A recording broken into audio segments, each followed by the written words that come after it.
go of me. You've done enough. She lied.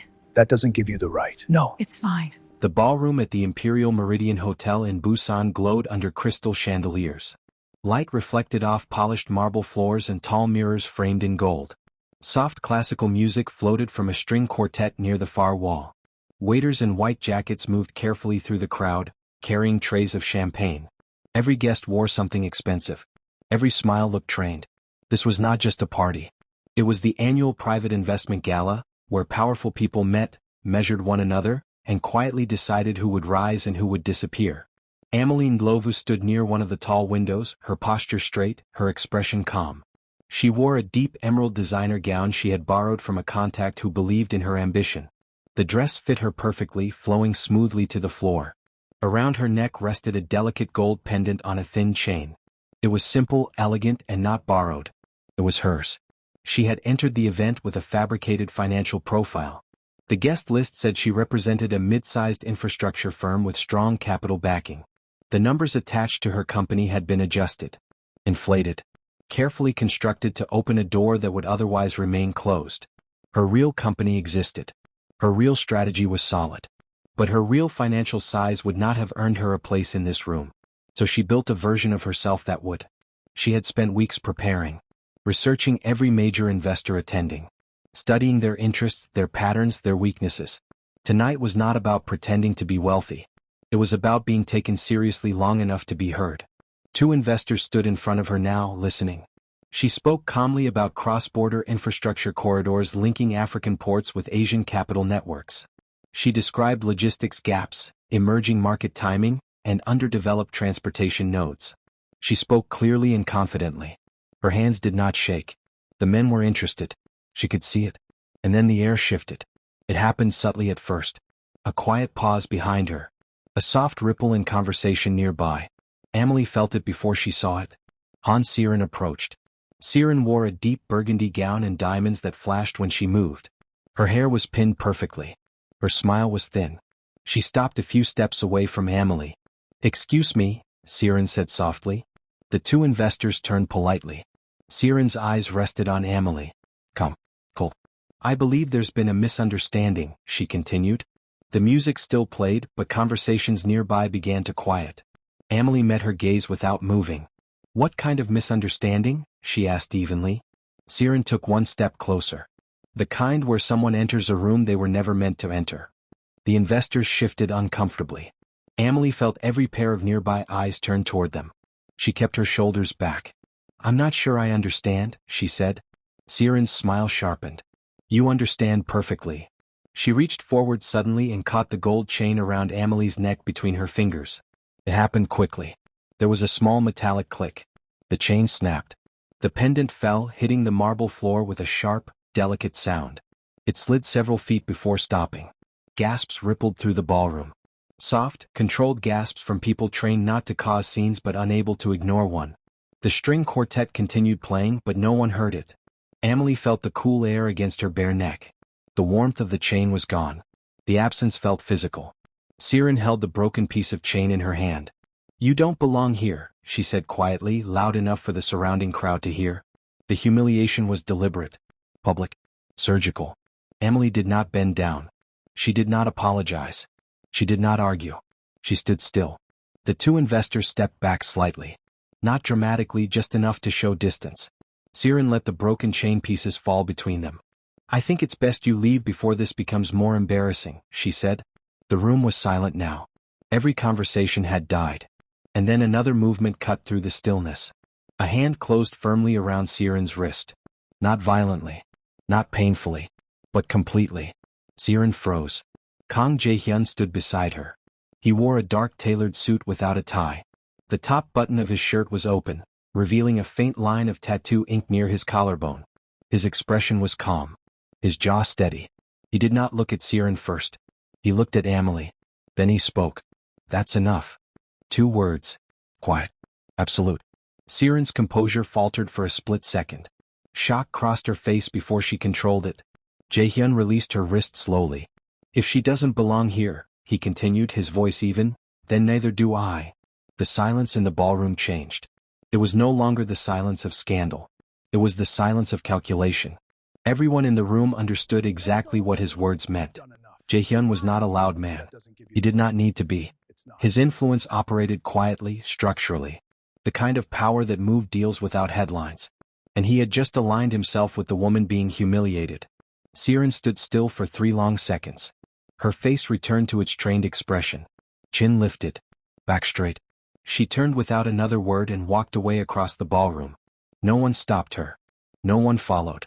The music slowly regained meaning. Conversations restarted, soft at first, then normal. The room recalibrated. Jaehyun bent down and picked up the fallen pendant from the floor. The chain lay broken beyond repair. He held the pendant in his palm for a moment before offering it to Amelie. "Are you all right?" he asked. His voice was softer now. Private despite the public setting. "I'm fine," she replied. And she was. Not untouched. But unbroken. He nodded once and stepped back, creating space between them. He did not linger. He did not make a speech. He simply returned to where he had been standing before, as if nothing dramatic had happened. But everything had changed. The 2 investors who had stepped away slowly drifted back toward Amelie. "We were discussing the corridor model," one of them said cautiously. "Yes," she replied, her voice steady. She did not touch her neck. She did not look at the broken chain in her hand. She continued her explanation exactly where she had left off. About timing. About capital flow. About infrastructure opportunity. Her humiliation attempt had failed. The most powerful man in the room had not only stopped it, he had complicated it. And Amelie understood something as she stood in that golden ballroom with a broken necklace in her hand. She had come to this room with a constructed identity and a real vision. Tonight had stripped the construction. But the vision remained. And she was not leaving. Not now. Not after this. Amelie did not sleep well after the gala. Her apartment in Busan was small and quiet, but her mind refused to become quiet with it. She sat on the edge of her bed for a long time, still wearing the memory of the ballroom like a weight on her skin. The broken gold pendant lay on the table beside her keys. The snapped chain was folded inside a tissue, as if wrapping it could undo what had happened. She replayed the moment again and again. The delicate metallic click. The pendant sliding across white marble. The soft gasps. Han Siren's voice, calm and sharp. Then the hand on Siren's wrist. The 2 words that ended everything. "That's enough." And the line that changed the whole room. "If she doesn't belong here, then neither do I." Amelie had stayed after that. She had done what she had promised herself she would do. She finished conversations. She collected business cards. She gave nothing away. She left the ballroom with her head high. But now she was alone. And alone meant thinking. Why had Kang Jae-hyun stepped in? Not because he was kind. Kindness did not survive long in rooms like that. Not at his level. He had stepped in because he had decided something. Amelie didn't know what he had decided, but she felt the weight of it. It was like a door had opened somewhere and she could not pretend it hadn't. By morning she had forced herself into routine. Shower. Coffee. Laptop open. Notes spread across the table. She had emails to draft, follow-ups to plan, a whole strategy to keep alive. She told herself she would treat last night like a storm. Something that happened, something that passed, something you adjusted to. At exactly 7:45 a.m., her phone rang. Unknown number. Korean prefix. She stared at it for half a second, then answered. "Miss Ndlovu?" The voice was female, professional, polite in a way that sounded practiced. "Yes," Amelie said. "I'm calling on behalf of Mr. Kang." Amelie's fingers tightened around the phone. "Mr. Kang?" she repeated, keeping her tone neutral. "Yes," the woman said. "Mr. Kang Jae-hyun would like to meet with you this morning if you're available." Amelie looked at her coffee cup, still steaming. She didn't touch it. "What time?" she asked. 10 o'clock, the woman replied. "I'll send the address. Please arrive 15 minutes early. Security will be expecting you." The call ended immediately after that. No small talk. No explanation. Amelie sat still for a moment, phone in her hand, then opened the message that appeared seconds later. East Harbor Tower. She knew the building. It wasn't one of the well-known corporate towers with big logos and shining company names at the entrance. East Harbor Tower had the look of a place that didn't need to announce itself. Glass front. Quiet lobby. 2 security men who watched everyone carefully. Minimal decoration. Everything clean and cold. She stared at the address again and then set the phone down slowly. 10 o'clock. That gave her 2 hours. Amelie spent the next hour doing what she should have done more deeply from the beginning. She searched for everything about Kang Jae-hyun that did not sit in public articles. The financial press wrote about him but never directly. He appeared in the background of deals in whispers in careful phrases. He was described as a private figure, a strategic partner, a quiet influence. The words were vague but the pattern was clear. People were afraid to write his name too loudly. She found stories about investments that collapsed after he withdrew. People who rose quickly after he gave silent approval. Situations that were resolved without anyone explaining how. He was not just rich. He was the kind of rich that didn't show itself in cars and watches. He was the kind that shaped the room. Emily shut her laptop. Information was helpful, but it would never be enough. Whatever was happening here was not going to be solved with Googling. At 9:30 she dressed carefully. Not like the gala. No gown. No borrowed performance. She wore dark trousers and a fitted blazer in a deep rust color. Simple gold earrings. No necklace. Nothing at her throat. She looked at herself in the mirror. She didn't look like someone from the ballroom. She looked like herself. She grabbed her bag and left. East Harbor Tower was even quieter in the morning. The lobby smelled faintly of polished stone and expensive air conditioning. The receptionist looked up as Amelie approached. "Miss Ndlovu," the woman said as if Amelie had been expected since sunrise. "15th floor. Someone will meet you at the elevator." Amelie nodded once and moved toward the elevators. A man in a dark suit stood near the doors, hands folded neatly in front of him. He didn't introduce himself. He simply nodded and pressed the button. When the elevator arrived, he stepped in with her and rode up in complete silence.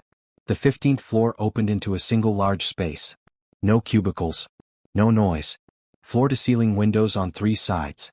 Busan spread below like a living map of glass and steel. In the center of the room was a long table with 8 chairs. Empty. At the far end, near the windows, stood Kang Jae-hyun. He wasn't wearing a suit this time. Dark shirt, dark trousers. No jacket. The daylight made him look different. Less theatrical, more real. His tattoos were more visible now, ink moving along his forearm, dense and intricate. He didn't turn right away. He gave Amelie 2 seconds to take in the room. Then he faced her. "Thank you for coming," he said. "Thank you for the invitation," she replied. He gestured to the table without speaking again. Amelie walked to the nearest chair and sat. He sat across from her, not at the head of the table. Directly across. That was a choice. She noted it. He placed his hands flat on the table. No phone. No papers. Nothing to hide behind. Then he spoke. "I know who you are," he said. Amelie didn't blink. She held his gaze. "Not the version you presented last night," he continued. "The real version. I know where you're from. I know what your company's real numbers are. I know how you got onto the guest list." He paused, not for drama but because he didn't rush his words. "I've known for months." Amelie kept her face still. Inside, she felt the cold awareness that comes when you realize the ground beneath you has always been watched. "Okay," she said simply. For the first time, something small shifted in his expression. Not anger. Not amusement. A flicker of surprise, like he had expected panic. "Most people," he said carefully, "when they realize I could have had them removed from this country at any point in the last 2 months, say more than okay." Amelie's voice remained even. "You clearly didn't remove me," she said. "And you clearly didn't expose me last night. So the question isn't what you know." She leaned forward slightly. "The question is what you want." Kang Jae-hyun was quiet for a moment. He watched her like he was studying something that mattered. "I want to know why," he said finally. "Why what?" Emily asked.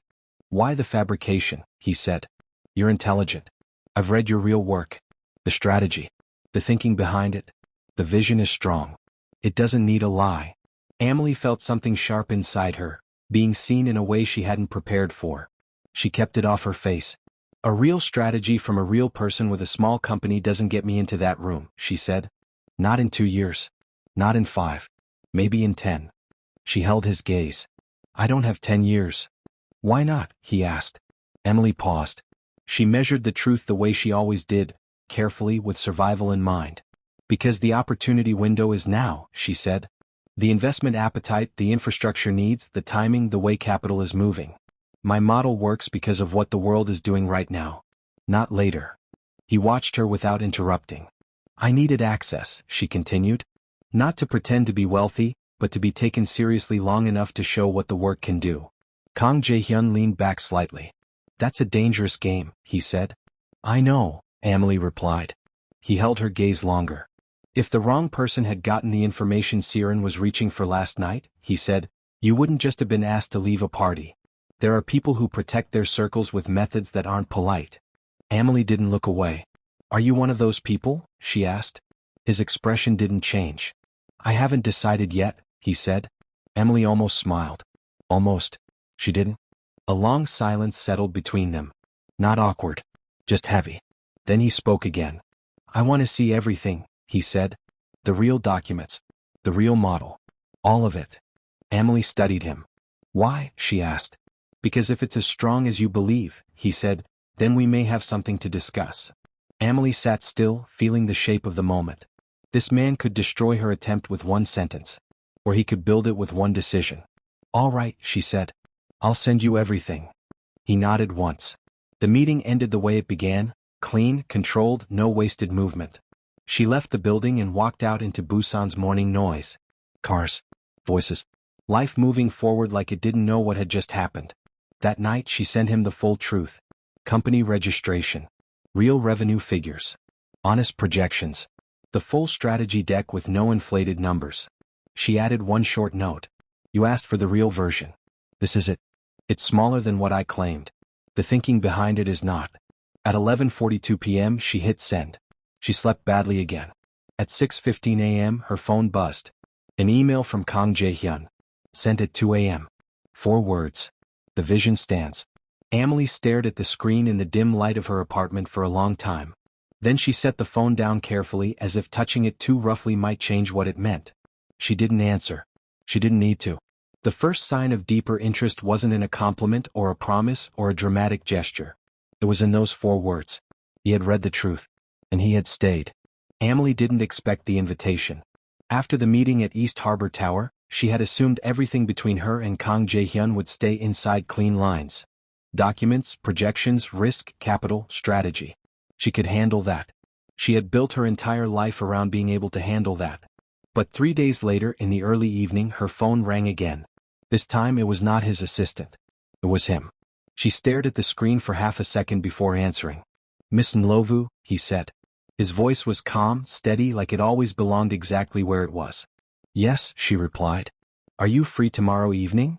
Emily stood by her kitchen counter, the small apartment light buzzing faintly above her.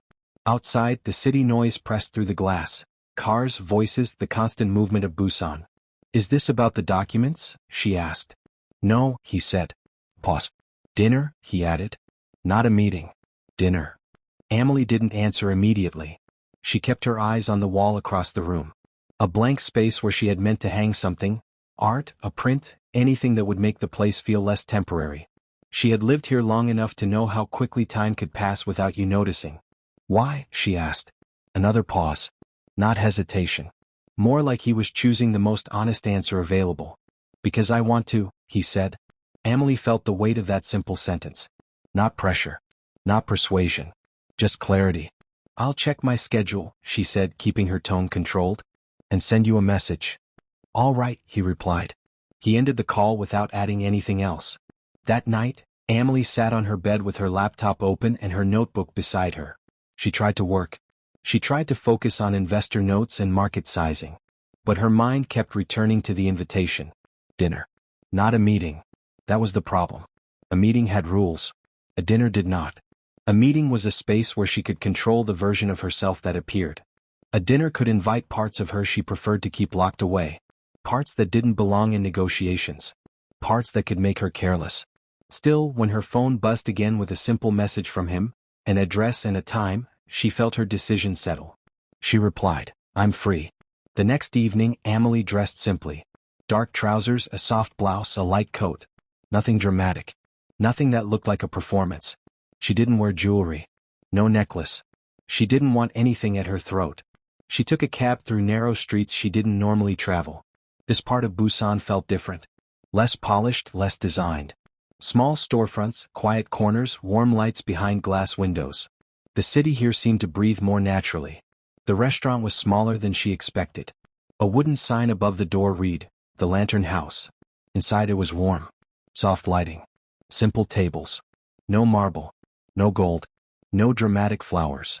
The walls held framed photographs, slightly faded, of old street scenes. The air smelled of grilled meat, garlic, and something deep and comforting she couldn't name immediately. It wasn't a place designed to impress. It was a place designed to feed people. Emily stepped in and looked around. Kang Jae-hyun was already there, seated at a back table in the corner. Not hidden but not displayed. He wore a dark jacket, no tie, no visible watch. He looked like someone who belonged anywhere, which was perhaps the truest sign of power. He stood when he saw her. "Thank you for coming," he said. "Thank you for the invitation," she replied. He gestured to the chair opposite him. She sat. A server approached immediately, greeted him in Korean with a familiar tone, like she had seen him many times before. He responded briefly, politely, with a small nod. Emily noticed the difference. In the ballroom, people had reacted to him like he was a force of nature. Here he was treated like a regular customer. That alone changed the atmosphere. She picked up the menu. It was handwritten in Korean. "I can't read this," she said, glancing up. "Yes," he replied calmly. "What do you like? Spicy? Mild?" Emily blinked once. She wasn't used to powerful men asking what she liked without turning it into a test. "Spicy," she said. He nodded, spoke to the server in Korean, ordered several dishes, then set the menu aside. It was done without drama. No performance of generosity. Just practical care. For the first few minutes, neither of them spoke much. The restaurant carried its own quiet noise, soft conversation at other tables, dishes clinking, the gentle movement of staff. It made the silence between them feel less sharp. Emily took a slow breath. "Why this place?" she asked. He didn't look surprised by the question. He seemed to expect it. "Because it's honest," he said. Emily glanced around again. The uneven wood, the warm lights, the modest decor. "What does that mean?" she asked. "It means the food is the point," he said. "Not the reputation of the restaurant. Not the price. Not who's seen coming in and out." He looked at her steadily. "I come here when I want to think." Emily nodded once, then asked carefully, "And tonight?" He held her gaze. "Tonight is not for thinking," he said. The words were simple but they landed heavy. Emily didn't drop her eyes. She didn't smile either. She just let the moment exist without rushing to fill it. Food arrived soon after. Small plates first, hot and fragrant. Then larger dishes. A bowl of soup that steamed like comfort. Grilled meat that sizzled when the server set it down. Rice, vegetables, sauces. Emily took a bite and felt her shoulders loosen slightly, as if her body had been waiting for permission to relax. They ate for a few minutes before she spoke again. "I know more about your situation than I did last week," she said quietly. He didn't pause mid-bite. He didn't stiffen. "I expected that," he replied. Emily watched him closely. In the ballroom he had been controlled. In his office he had been precise. Here he was, still controlled but different. Less guarded in small ways. She chose her words carefully. "I know you have an inherited structure," she said. "And I know it comes with a kind of gravity. People orbit it even when they don't want to." He put his chopsticks down gently. "Does it change how you see me?" he asked. Emily hesitated. "I don't know yet," she said honestly. "Does it change how you see me?" He looked at her for a long moment. "No," he said. "Why not?" she asked. "Because you were already in the room before I knew any of it mattered," he said. "I made a decision in that ballroom because of who you are, not because of what your situation could mean for mine." Emily felt the quiet impact of that. "You knew my identity wasn't real," she said. "Yes," he replied. "And you still," she began. "I still stepped in," he finished. His voice remained calm. "I chose you knowingly," he said. Emily sat back slightly, letting those words settle into her chest like a weight and a warning at the same time. She took a sip of water, then asked something she hadn't planned to ask. "Why?" she said. He didn't answer right away. He ate another bite slowly as if he didn't want to speak until the answer was true. "Because I don't like watching people who are brave get punished for it," he said finally. "Especially when the punishment is dishonest." Emily felt a flicker of something warm and dangerous and she pushed it back into its own box. She was good at boxes. The conversation shifted after that. Not away from meaning but into something softer. Emily talked about Soweto. Not a speech. Not a dramatic story. Just facts told plainly. She told him about the kind of intelligence people develop when resources are limited. How you learn to read rooms early. How you learn to understand power even when you don't have it. How you learn to build yourself into something strong enough to survive being underestimated. He listened without interrupting. When he asked questions, they weren't polite questions. They were real. At one point, Amelie's eyes drifted again to his forearm, where a tattoo pattern moved under the sleeve. She nodded toward it. "What does it mean?" she asked. He glanced down at his arm, then turned it slightly so she could see more. "This one," he said, pointing to a section near his wrist. "I got it when I was 22. Why then?" Emily asked. He paused. "It was the year I understood what I was going to be," he said. Emily studied his face. "What did you understand?" she asked. His expression tightened slightly, not with anger but with restraint. "That I could either resist the structure I was born into and break," he said, "or move with it in a direction I chose." Emily nodded slowly. "And you chose," she said. He held her gaze. "Yes," he replied. There was more he didn't say. Emily felt it. But she didn't push. She respected the shape of his boundaries because she carried her own.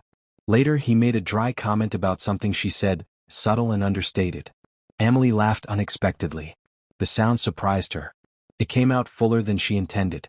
She saw something shift briefly on his face, not quite a smile but something close. They finished dinner slowly. No rush. No pressure. When they stepped back into the street, the night air was cooler. Neon signs glowed above narrow sidewalks. The city moved around them, alive and unaware. They walked side by side, not touching. At the corner where her cab would come, Emily stopped.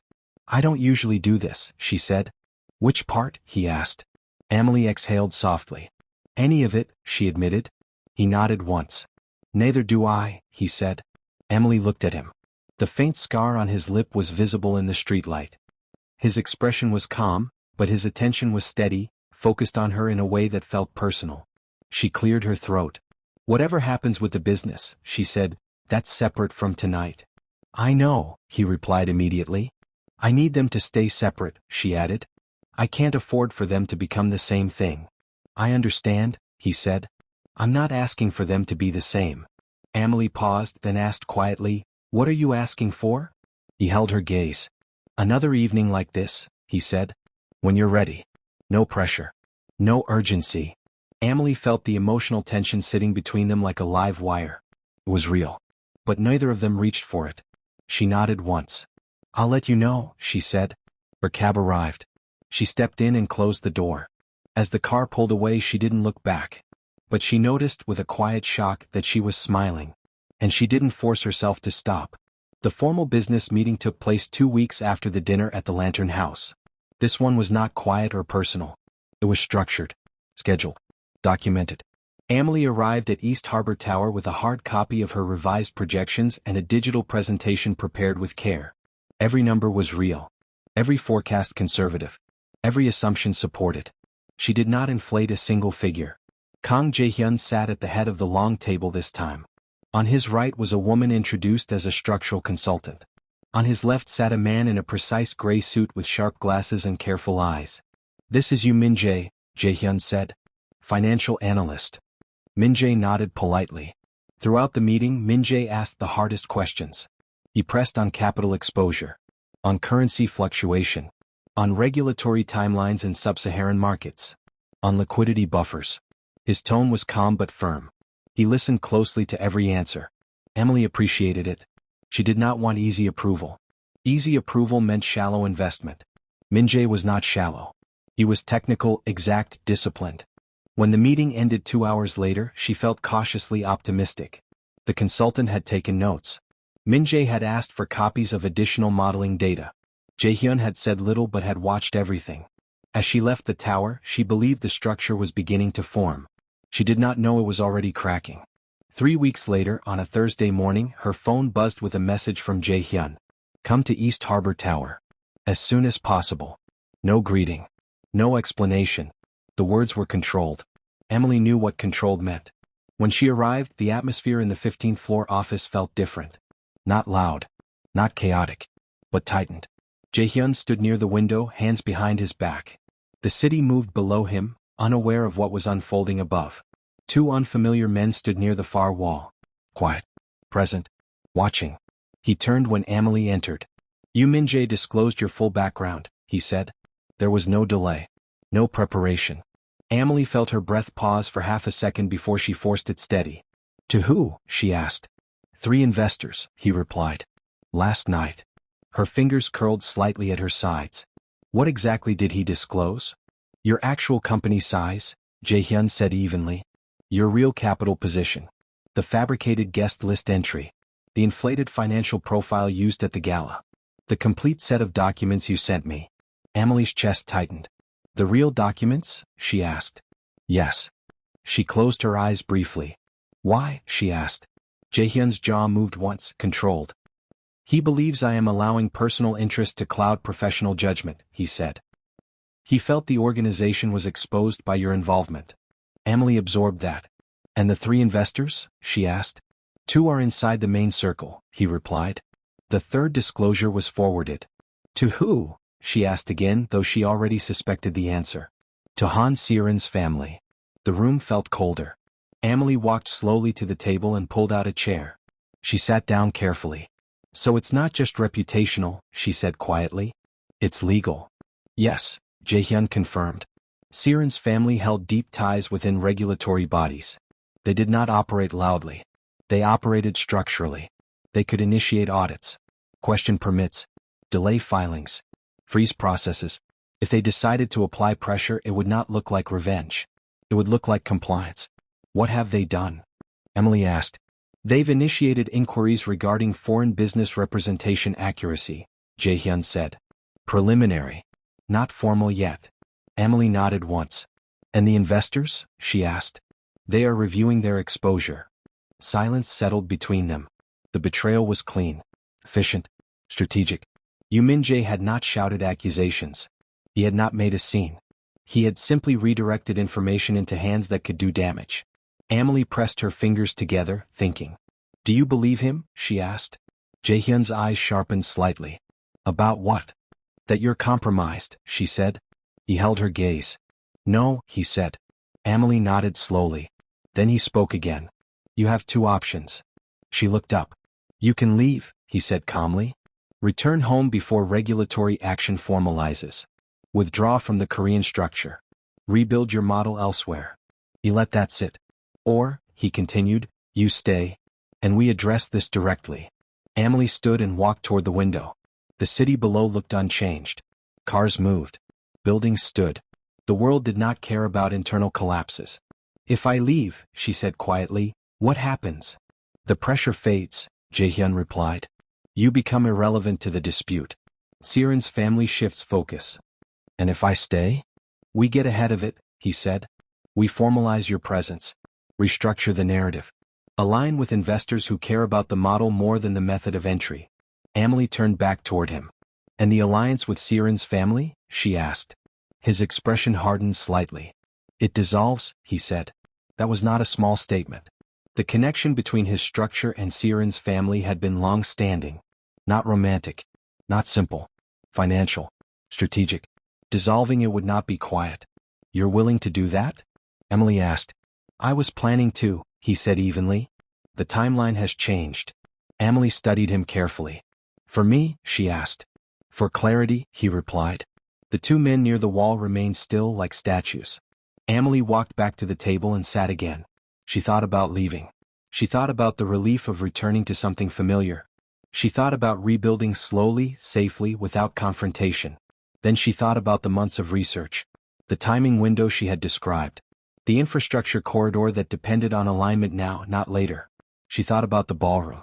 About standing still when everything was falling apart. If she left now, the message would be clear. She could be pushed out. She exhaled slowly. If I stay, she said, I stay fully. No more half-steps. No more fabrication. Jae-hyun nodded once. Agreed. She met his eyes. We stay, she said. Something in his expression shifted. Not relief. Not triumph. Recognition. All right, he said. The decision was made.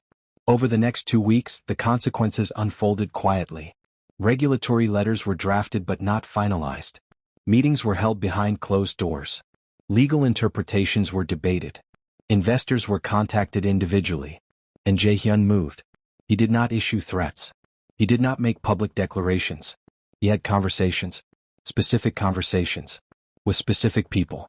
Within a week, the alliance with Siren's family was formally dissolved. There was no announcement. But the silence that followed carried weight. Yu Min-jae did not appear at the office again. His access credentials were revoked. His role reassigned. He had made his calculation. It had not gone the way he expected. One evening, as Amelie reviewed revised compliance documents in her apartment, she felt something settle inside her. The betrayal had been sharp. But it had clarified the ground beneath her. This was not just business now. It was territory. And she had chosen not to retreat. The fight had not exploded publicly. It had shifted underground. And she was still standing. There was no public counterattack. No press release. No dramatic announcement. No confrontation staged in a room full of witnesses. If someone had been watching from the outside, they would have seen nothing. But inside the investment circle, something was shifting. Kang Jae-hyun did not argue for Amelie in meetings. He did not defend her loudly. He did not attempt to erase what had been revealed.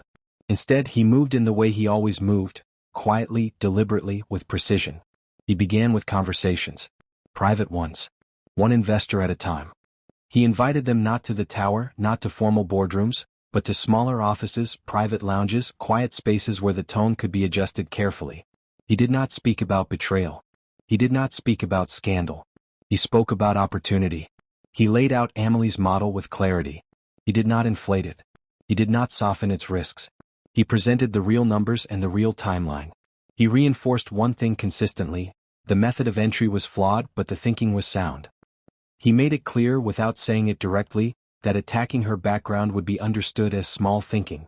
And in circles where reputation was everything, no one wanted to be known for small thinking. Amelie was not present at most of these conversations. She understood that this was part of the structure she had entered. Some doors opened before you reached them. Still, she did her part.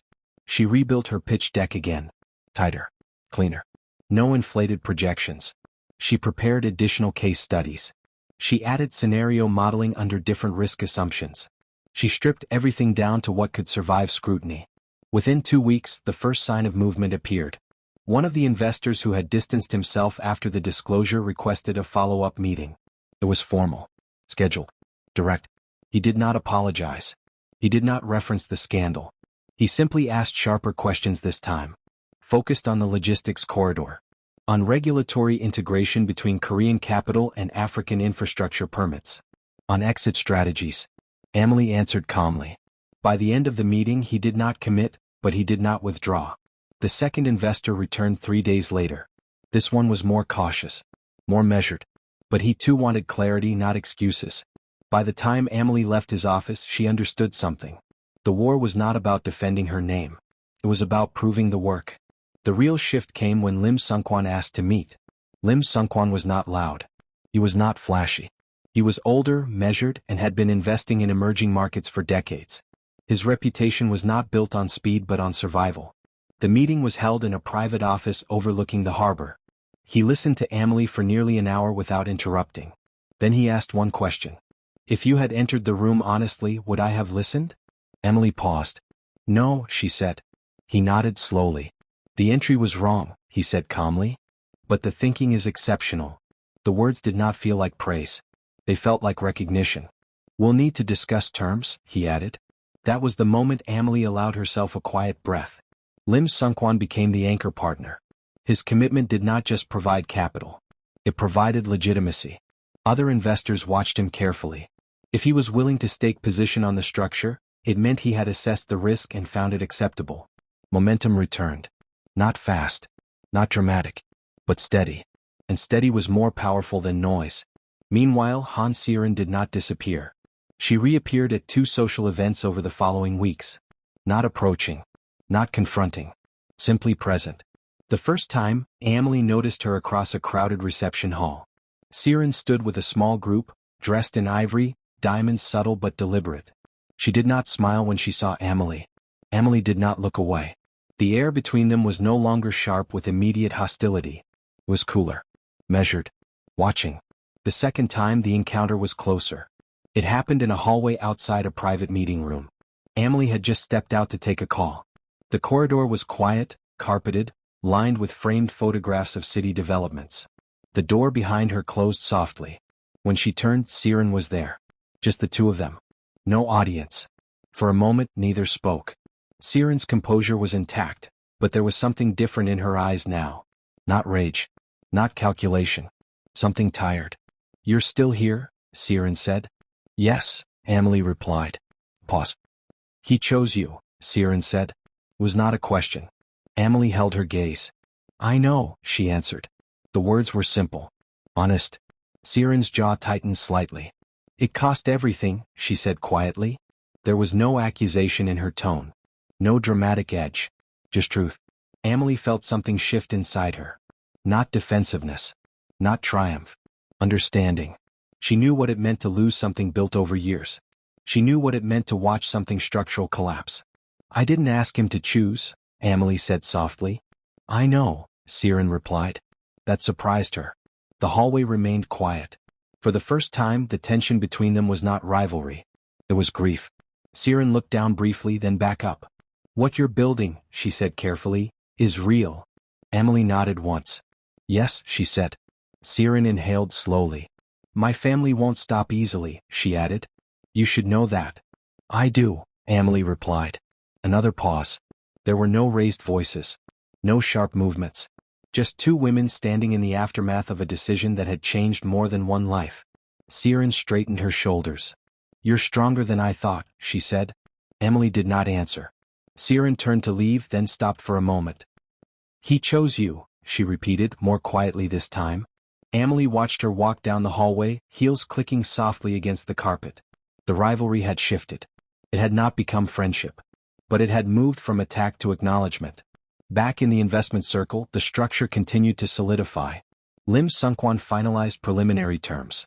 Two smaller partners aligned under his participation. The corridor model entered formal review for regulatory synchronization. Amelie found herself busier than ever. Meetings, revisions, strategy sessions.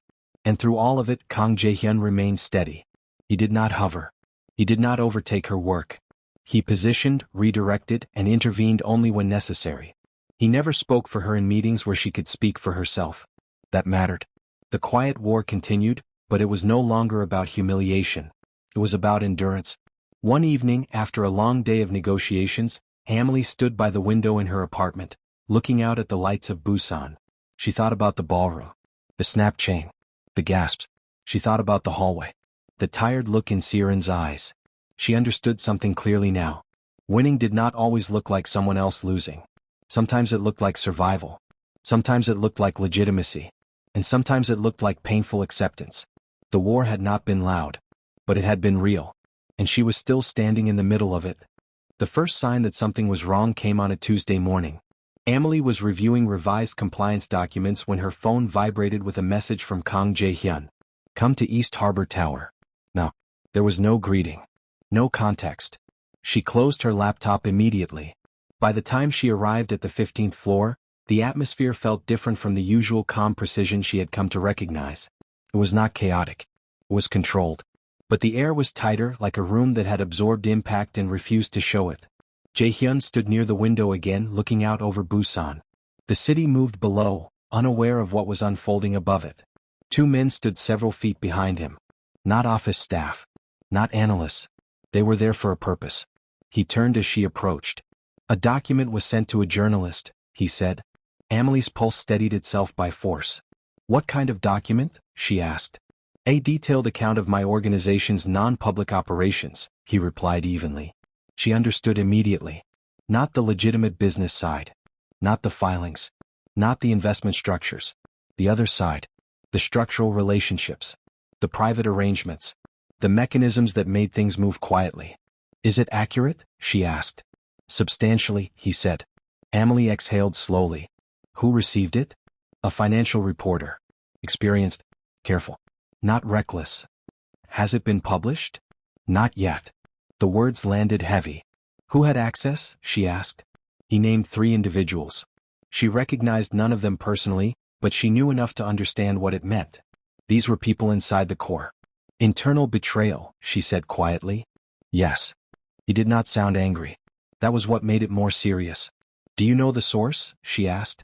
"We're narrowing it down," he replied. Pause.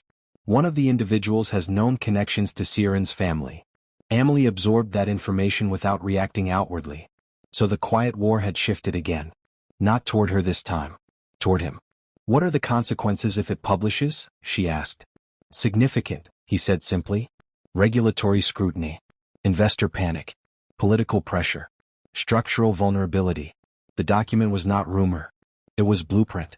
What are you going to do? She asked. I contain it, he said. He turned away from the window and walked toward the table. He placed his hands flat on the surface. The journalist will be redirected, he continued. The narrative will shift. The focus will move elsewhere. And the insider? Emily asked. Removed. His voice did not rise. It did not need to. Emily studied him. She had seen him intervene in a ballroom. She had seen him dissolve alliances. But this was different. This was an attack on his foundation. Does this connect directly to Siren? She asked. Indirectly, he replied. Through family structure. Emily nodded slowly. So this is pressure, she said. Yes. Silence settled between them. Emily realized something in that moment. The fight was no longer about her entry into a room. It was about the balance of power surrounding him. And by extension, surrounding her. She walked toward the window and stood beside him. The distance between them was measured but no longer formal. You could separate from me, she said quietly. Distance your organization. Limit exposure. He did not look at her immediately. I could, he said. And, she asked. He turned then, meeting her eyes. I won't. The answer was not emotional. It was firm. Emily felt the weight of that decision. You understand what this means, she said. If this escalates, it affects everything. Investors. Structure. Influence. I understand, he replied. The two men in the room remained silent, as if the conversation unfolding was understood to be more important than their presence. Have you spoken to the journalist? Emily asked. Yes, he said. And? He prefers a different story. She did not ask how that preference had been achieved. Some questions did not require answers. Within 48 hours, the document disappeared from active circulation. The journalist pivoted to an unrelated investigation involving regulatory reform. The confidential file was never published. Publicly, nothing happened. Privately, everything did. The insider responsible was identified. He did not confront the organization publicly. He did not deny involvement. His access was revoked. His role dissolved. His name faded from internal systems. Quiet removal. No spectacle. No retaliation displayed. Just absence. That was how Jaehyun handled threats. Efficiently. Emily returned to her apartment that evening feeling something she had not fully allowed herself to feel before. Exposure. Not professional exposure. Personal exposure. She sat on the edge of her bed and looked at the broken pendant in the small dish on her table. She had never repaired the chain. She had kept it as it was. She understood now that she was no longer standing near the edge of his world. She was inside it. Not as a guest. Not as a visitor. Inside. If someone attacked him, she would feel it. If someone destabilized his structure, it would affect the foundation beneath her own work. The separation she had carefully tried to maintain between business and personal alignment was thinner than she had admitted. The next evening she returned to East Harbor Tower. Not because she was summoned. Because she chose to. He was alone this time when she arrived.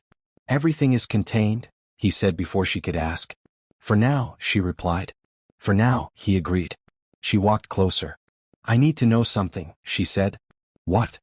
If the pressure increases, she continued, if Siren's family escalates, does it become dangerous? He considered her question carefully. Danger is relative, he said. That's not an answer, she replied. It becomes complicated, he clarified. Not uncontrolled. Emily held his gaze. And me? She asked. Where do I stand in that? He stepped closer, not invading but narrowing the space. You stand where you choose to stand, he said. That answer mattered. She nodded once. Then I choose to stand here, she said.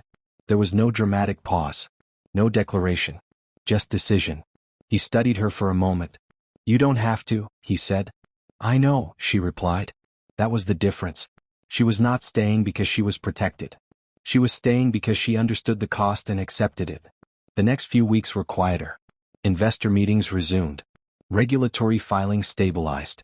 The scandal did not resurface. But something between them shifted permanently. It was no longer about defending her legitimacy. It was about shared ground. One evening, as they stood by the window again, watching the city lights come on one by one, Emily spoke softly. You didn't hesitate, she said. About what? He asked. Containing it, she replied. Removing the insider. Redirecting the story. He was silent for a moment. Some things require speed, he said. She nodded. And some things require choice, she added. He looked at her. Yes, he said. The internal leak had been neutralized. The structure held. But Amelie understood clearly now. She was no longer orbiting power.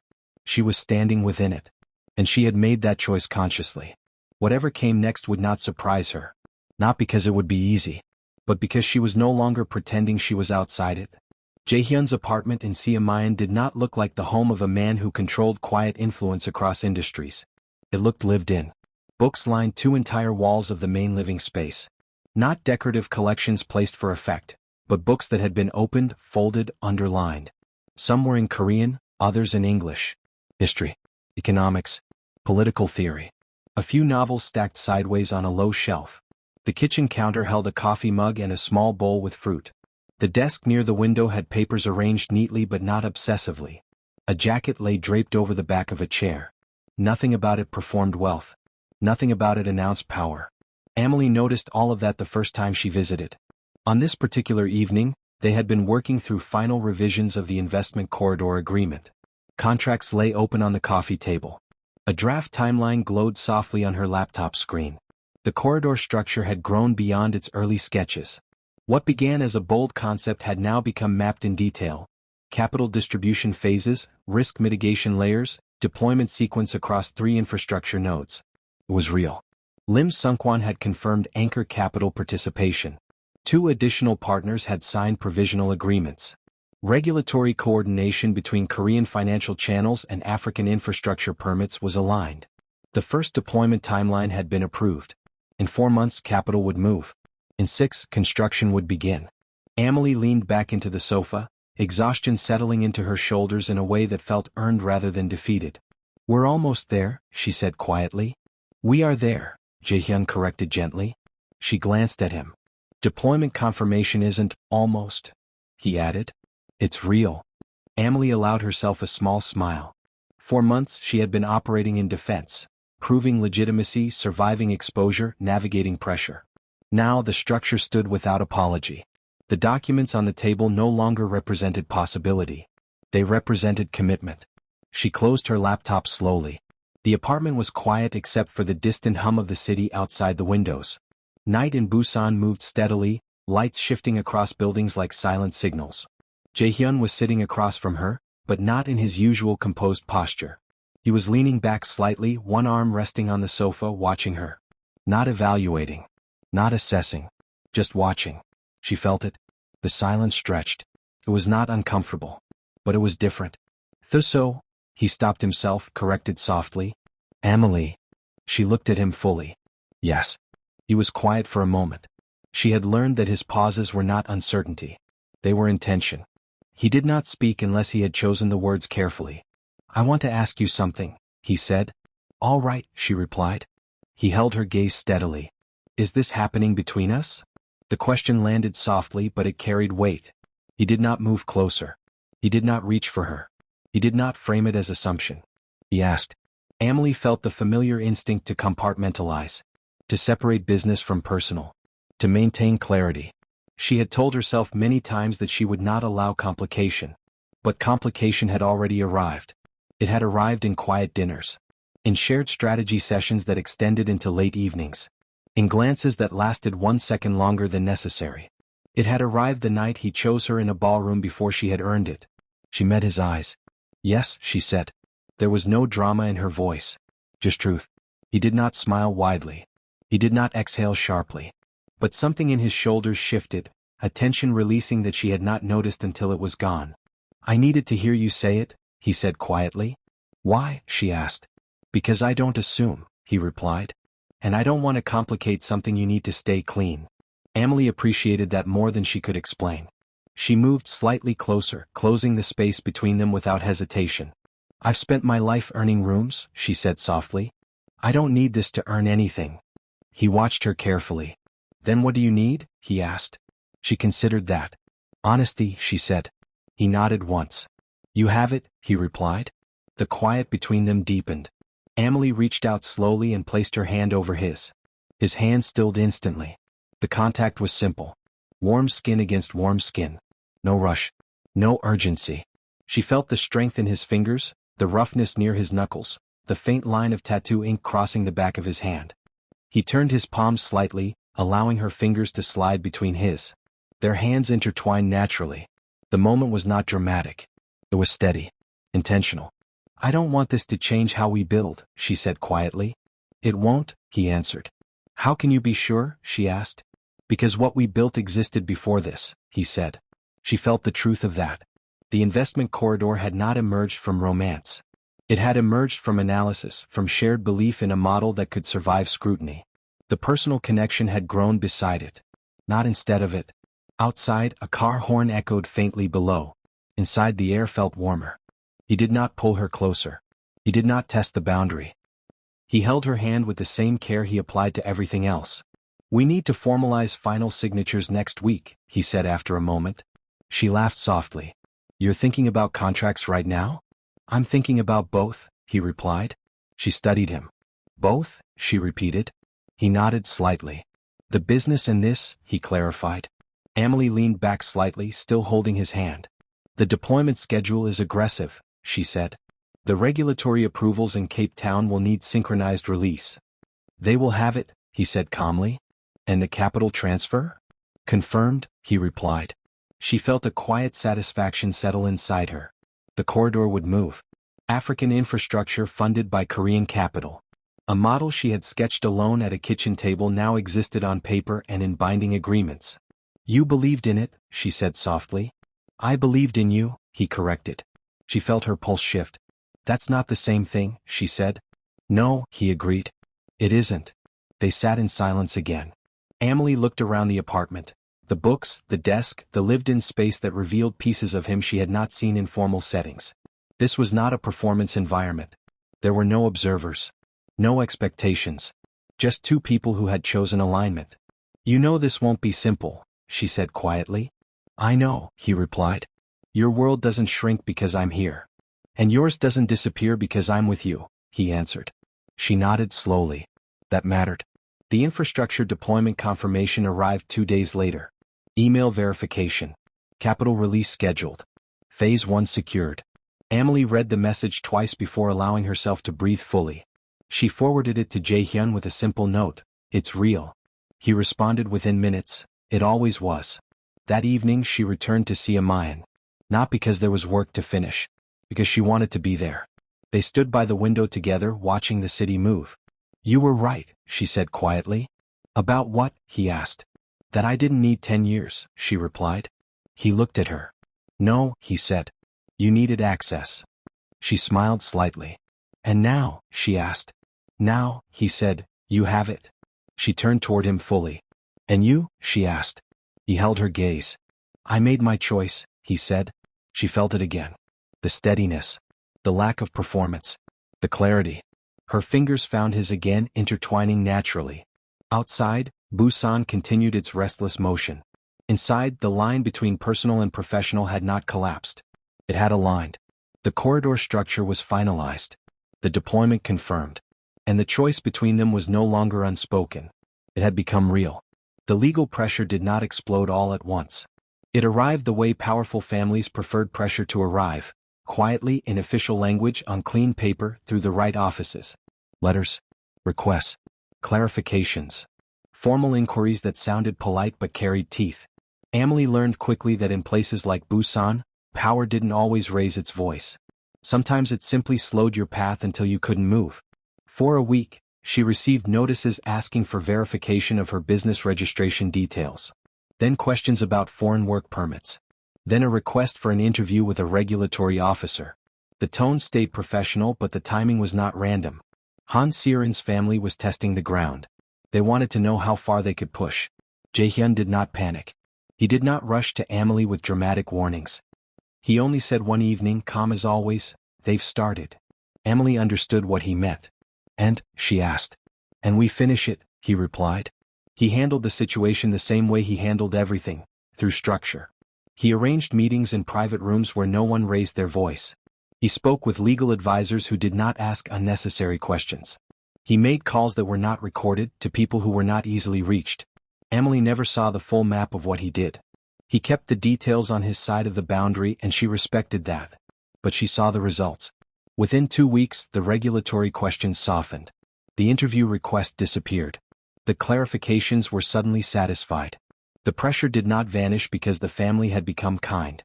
It vanished because the family had met resistance they could not easily override.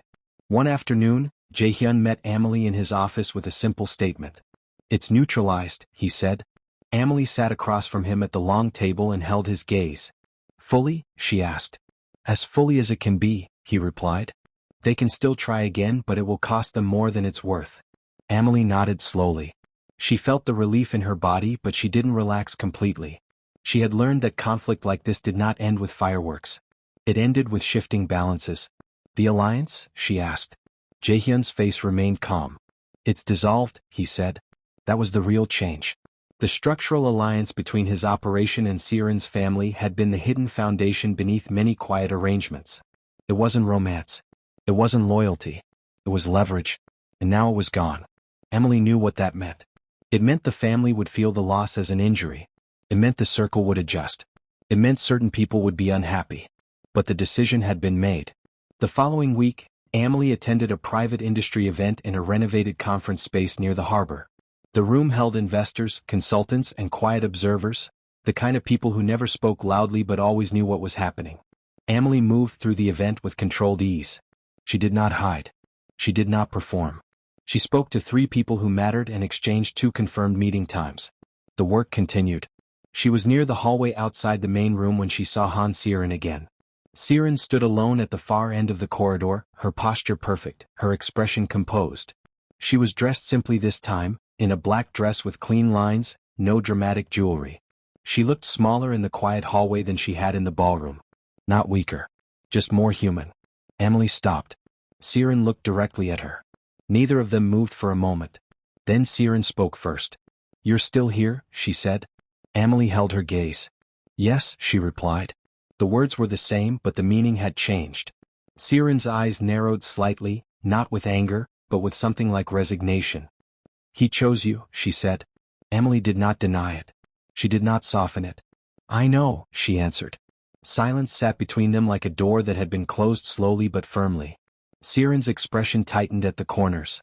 Emily could see the effort it took for her to hold herself together. Not because she lacked control, but because control had become heavier to carry. "Do you understand what that cost?" Siren asked quietly. Emily breathed in. "Yes," she said, and she meant it. Not as performance. Not as pity. As recognition. Siren looked at her for a long moment as if searching for a lie. Emily gave her none.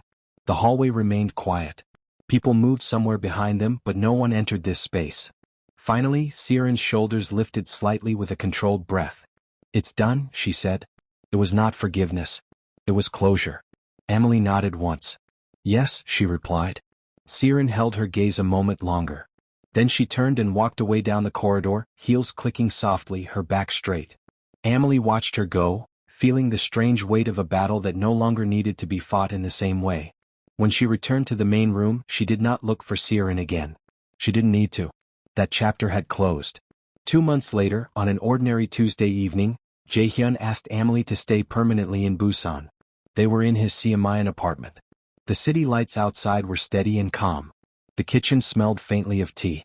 Emily had been sitting on the sofa reviewing a timeline document while Jae-hyun stood near the window. He turned, walked over, and sat beside her with a quiet ease that had become normal between them. "I want you to stay," he said. Emily looked at him. "For the business?" she asked. He shook his head. "The business already gives you reasons," he said. "I mean stay. Build here. Make this your place too." Emily felt the words settle into her chest. She thought about South Africa. About her mother. About the version of herself that had fought her way through every door. She thought about how many years she had lived as if everything was temporary, as if stability was something other people were allowed to have. She looked around the apartment. The books. The desk. The warm simplicity. The space that felt real. "I won't abandon where I'm from," she said quietly. "I'm not asking you to," he replied. "I'm asking you to add, not replace." Emily held his gaze. She could feel how much was inside that question. Not pressure. Not control. Just choice. Okay, she said. Jaehyun exhaled slowly as if he had been holding a breath without admitting it. Okay, he repeated. The wedding was quiet. Not secret. Not hidden. Just not a spectacle. It took place in a warm private room with soft lighting and simple flowers. 40 guests. People who mattered, not people who would create noise. Sibusiso arrived from South Africa a day early, looking overwhelmed and proud at the same time. Amelie hugged him tightly and laughed when he whispered, "You really did it." Her mother came wearing a dress she had chosen carefully, the kind of dress that said she was not intimidated by foreign wealth. She complained about the shoes, then refused to take them off, determined to endure them out of principle. Jaehyun's mother arrived calm and elegant, her expression observant. She looked at Amelie with the careful attention of a woman measuring who had entered her son's life. When the two mothers met, they did not share a language. But they shared a look. The look of women who had raised children into adulthood and now watched those children choose a future. They sat beside each other during the ceremony, exchanging small expressions and quiet nods, communicating through the universal grammar of motherhood. Amelie stood beside Jaehyun without a dramatic gown, without diamonds, without performance. She wore something simple and beautiful, her hair pulled back, her face clear. Jaehyun placed the ring on her finger with the same deliberateness he brought to everything. Steady hands, steady eyes, fully present. No speeches. No grand promises delivered for applause. Just commitment. Afterward, people ate and talked softly. Sibusiso took photos like he didn't trust his memory to hold the moment. Amelie's mother laughed with a warmth that surprised even her. Jaehyun's mother watched Amelie carefully, then finally nodded once, as if accepting what she saw. By the time the evening ended, Amelie felt something rare settle inside her. Not excitement. Not victory. Belonging. She had not entered this life through spectacle. She had entered through work, pressure, choice, and endurance. The alliance had been redefined. The old structure had dissolved.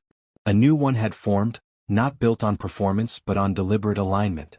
And in the quiet after the final guest left, Amelie stood in the doorway of Jaehyun's apartment, now theirs, and understood that the life she had fought to build had finally become real enough to live in. 2 years later, the corridor was no longer a concept. It was concrete. Amelie stood in the Cape Town office of the company she had once described only in projections and diagrams. The space was bright, modern, and filled with movement. Assistants walked between glass offices carrying files. Screens displayed live updates from infrastructure sites. A map on the far wall showed completed phases marked in green.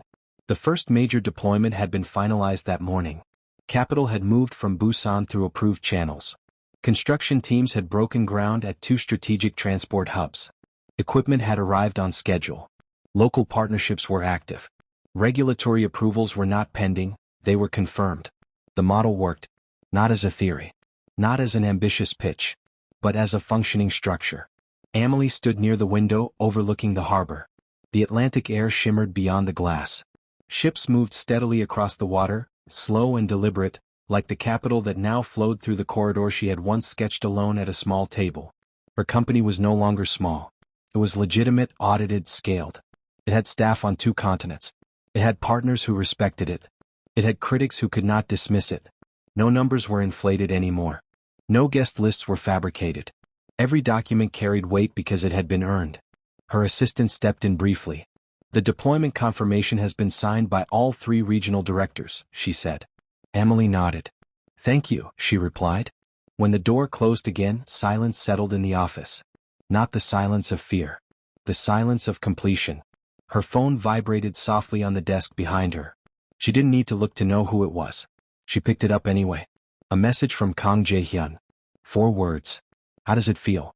Amelie smiled slowly. He could have called. He could have sent a longer message. But he understood something about moments like this. They did not need noise. She walked back to her desk and sat down, staring at the screen for a moment before typing. 2 words. Like ours. She pressed send. Then she leaned back in her chair and allowed herself to feel what the last 2 years had been building toward. It had not been smooth. It had not been easy. It had not been safe. There had been exposure. Legal threats. Structural tension. Internal betrayal. Quiet war. There had also been discipline. Strategy. Alignment. Endurance. Amelie closed her eyes briefly and allowed her mind to travel backward. Back to the ballroom in Busan. The crystal chandeliers. The marble floor. The string quartet playing while no one listened. The snap of the chain. The gold pendant sliding across the floor. The soft gasps. Hans Sieren's voice. You don't belong here. Amelie could still feel the cool air against her bare neck. She could still remember the decision not to bend down. And then the hand. The quiet interruption. That's enough. If she doesn't belong here, then neither do I.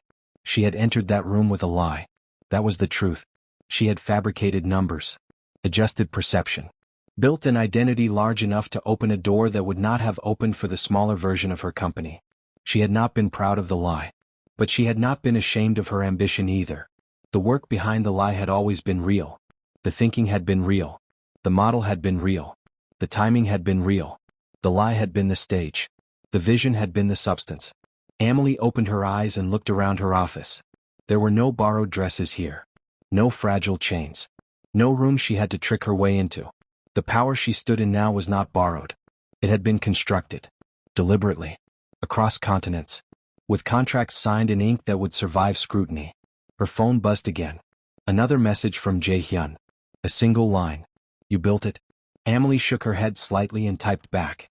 We built it. That was the difference. 2 years ago, she had stood alone in the middle of a golden room, protecting herself from collapse. Now she stood in a structure that held because it had been reinforced from both sides. Jae-hyun had not replaced her strength. He had not rescued her vision. He had chosen to stand beside it. That choice had cost him. It had dissolved alliances, shifted balances, required controlled conflict. He had not chosen lightly. She had not stayed lightly. Their alignment had not erased complexity. It had moved through it. Amelie stood and walked toward the window again. Below, Cape Town moved with its own rhythm. Cars turned corners. People crossed streets. The harbor cranes shifted slowly against the sky. She thought about the younger version of herself who had believed she would need 10 years to reach rooms like the one she now owned. She thought about how she had once believed access was the hardest part. Access had been hard. But endurance had been harder. Staying when pressure arrived. Refusing to retreat when exposure threatened. Continuing to work when pride could have chosen escape. That had been the foundation. The corridor structure was not impressive because it connected capital and infrastructure. It was impressive because it had survived truth. It had survived scrutiny. It had survived being stripped of illusion. Amelie touched the small scar on her neck where the broken chain had once rested. She no longer wore that pendant. She had repaired it, but she kept it in a drawer at home, a reminder of entry and exposure. She no longer needed symbols around her throat. Her legitimacy did not hang from gold. It stood in contracts, teams, and completed deployment. Her phone vibrated one last time. A simple confirmation from the Busan office. Funds for Phase 2 had cleared. She exhaled slowly. 2 years ago she had lied to enter. Today no one questioned her presence. The power she carried was not theatrical. It did not need to be announced. It was quiet. Structural. Amelie turned away from the window and walked back to her desk. She opened a new document and began outlining expansion into the next regional corridor. Because this was not the end. It was a beginning built on something solid. Not on borrowed identity. Not on borrowed rooms. But on work that had been tested and proven. And on a choice that had been deliberate. The foundation could not be faked. And neither could she. Thanks for watching. Don't forget to like, share, and subscribe for more interesting stories.